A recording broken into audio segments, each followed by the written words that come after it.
Jadilah bijak dalam menonton video ini. Semua muatan cerita dalam video berikut merupakan sebuah keyakinan nenek moyang dari suku Nias sebelum Anda lahir di bumi ini, yang kemudian memiliki keyakinan sehingga disebut Kristen, Muslim, Buddha, Hindu, dan lainnya.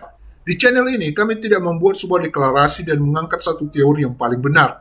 Namun channel ini menampilkan semua teori, mite, cerita dari sejarawan, tokoh, dan buku yang beragam dan membuatnya dalam sebuah video.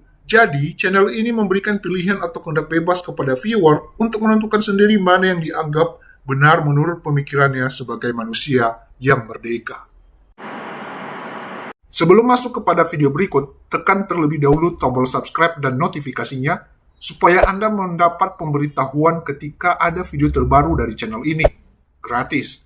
Dan jangan lupa untuk share video ini melalui media sosial Anda karena berbagi pengetahuan itu indah ibagu. Oke, langsung saja. Pada zaman dahulu kala, di sebuah kerajaan yang dipimpin oleh seorang raja, memiliki pemerintahan atau kekuasaan yang sangat tinggi, sehingga membuat rakyat sangat tunduk pada pemerintahan yang telah diputuskan oleh raja. Pada saat itu, ia mengeluarkan satu peraturan tentang hukuman kepada yang melakukan kejahatan, yaitu hukuman pancung atau hukuman mati. Pada suatu waktu terjadi kasus kriminal, yaitu anak raja sendiri hamil tanpa diketahui siapa pelaku dari perbuatan keji itu terhadap putri raja. Karena raja mengingat hukum yang dikeluarkannya kepada seluruh rakyat dan juga menjadi nama baik sebagai raja, maka dijatuhkan hukuman kepada putrinya sendiri. Adapun hukuman yang telah diputuskan kepada putrinya di depan para pengawal istana, yaitu agar putrinya dipancung. Namun, para pengawal meminta supaya putri tidak dihukum pancung, melainkan dibuang di tengah laut Samudra Hindia. Akhirnya raja menerima usulan para pengawalnya itu. Seusai mendengar putusan hukuman dari raja, para pengawal istana menyediakan satu buah perahu layar yang di dalamnya telah dilengkapi bekal selama perjalanan dan berbagai bibit tanaman serta satu ekor anjing sebagai pengawal sang putri bila suatu waktu terdampar di sesuatu tempat. Akhirnya sang putri yang malang itu dihanyutkan di lautan Samudra Hindia karena arus angin dari utara lebih kuat dibanding dengan arus angin dari selatan, maka perahu sang putri terdampar di sebuah pulau kecil. Pulau tersebut sekarang ini disebut dengan Pulau Nias. Ketika sang putri terdampar, ternyata lokasi pada bagian pulau itu sekarang ini, yaitu di muara sungai pada bagian pulau itu disebut sebagai muara sungai Susua.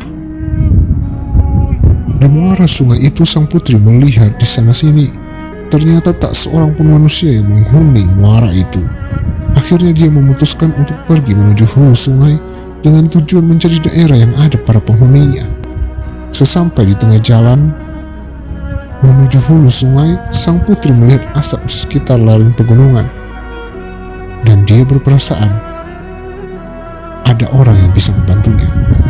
Ternyata sesampai di sekitar daratan yang ada asap itu, tidak ada seorang manusia yang dapat menjadi penolongnya. Akhirnya dia duduk di bawah pohon rindang. Dengan sedihnya ia berpikir bahwa di pulau ini ternyata memang tak seorang pun manusia yang menjadi penghuninya. Kelelahan tiada duanya yang menimpa dirinya. Akhirnya tanpa disadari matanya terpejam dan menandakan bahwa ia telah tertidur pulas. Tiba-tiba ia terjaga, namun ia tidak pernah lepas dari kesedihan yang menimpa dirinya.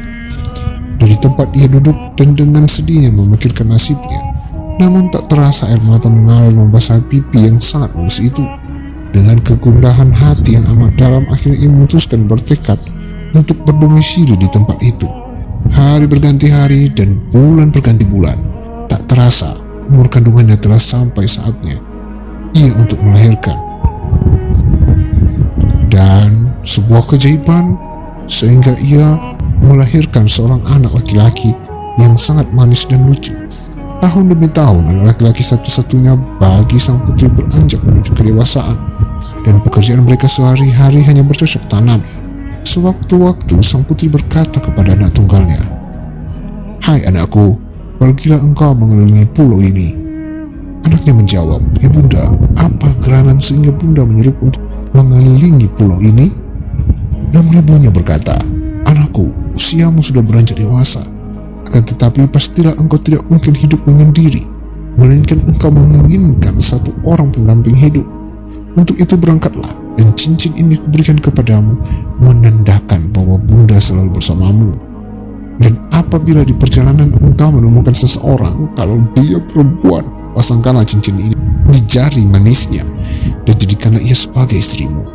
Juga bila kamu sampai pada muara sungai yang besar, jika hatimu bergetar, maka telusurlah ke hulu sungai itu. Dan bila kamu ketemu dengan seseorang, berikanlah ia cincin ini, dan jadikanlah dia sebagai istrimu." Maka anaknya dengan berat hati berangkat meninggalkan ibunya di tengah hutan tanpa ada manusia yang menjadi tetangganya. Tahun berganti tahun, anaknya mengelilingi pulau, namun tak seorang pun juga sosok manusia yang berjumpa dengan dia. Suatu ketika, ia sampai di muara sungai besar, dan hatinya bergetar sehingga teringat akan amanat bundanya kepada dia. Akhirnya ia memutuskan untuk menelusuri hulu sungai itu. Sesampai di hulu sungai, dan ternyata ia bertemu dengan seorang gadis yang sangat cantik jelita. Dan tanpa berpikir panjang, ia langsung memasangkan cincin di jari manis gadis itu. Dan ia berkata, "Kaulah istriku, sebab ibuku berpesan jika cincin ini cocok pada jari manis, setiap gadis yang saya temui, maka ia adalah istriku." Pada suatu ketika mereka menjadi sah sebagai suami istri dan membentuk suatu keluarga bahagia, dan mereka dikaruniai banyak anak laki-laki dan perempuan. Namun akhirnya keluarga tersebut berkembang sehingga menjadi satu dusun. Dusun tersebut sekarang ini kita kenal dengan sebutan Dusun Bernadu. Sejak saat itulah asal-muasal penduduk daerah Nias terjadi. Demikianlah video ini. Kami tidak bisa menampilkan sebuah foto atau video karena cerita yang kami tampilkan ini merupakan cerita di masa lalu, bukan di masa sekarang. Jangan lupa like, komen, share, dan subscribe. Yahoo!